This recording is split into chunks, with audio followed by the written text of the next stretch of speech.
Infraweek really emphasized sovereignty, competitiveness and resilience. The theme infrastructure, a strategic asset in a global shift, reinforced that infrastructure is no longer just about stable returns. It's about strategic positioning in a world facing geopolitical fragmentation and energy transition challenges. Another strong message was that while large projects remain strategic, value creation is increasingly local and tied to smaller regional projects. This requires tailored financing solutions, and that's where mid-market players like LBP AM can make a real difference. Finally, what stood out is the global relevance of these infrastructure assets in today's geopolitical context. This has always been a key credit factor for infrastructure lenders. Infrastructure is not just about cash flows, but about essential needs, strategic relevance, and resilience. Honestly, one of the key takeaways of that Infraweek was that it was very packed, and not just about French participants, but with people from all over the globe. Infraweek felt like the new fashion week, only with suits and term sheet instead of runways.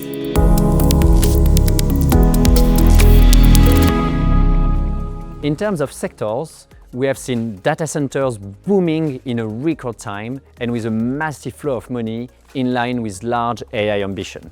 On the energy side, it was less about new renewable energy production capacity, but more on refinancing and portfolio consolidation. And we have also seen a large pipeline on battery storage and new bioenergy projects.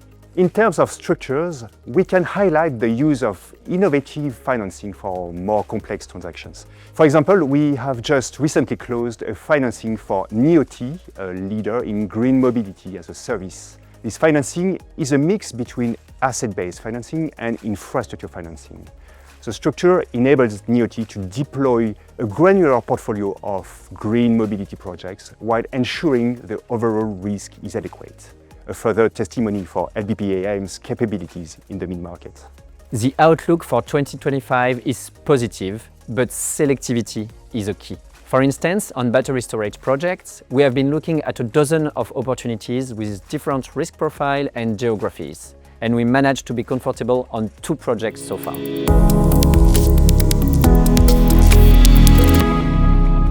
Looking ahead, energy security will continue to create a lot of opportunities.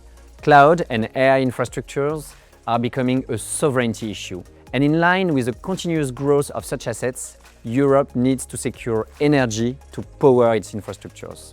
Recycling and circular economy will also be developed as they increase autonomy and supply chain resilience.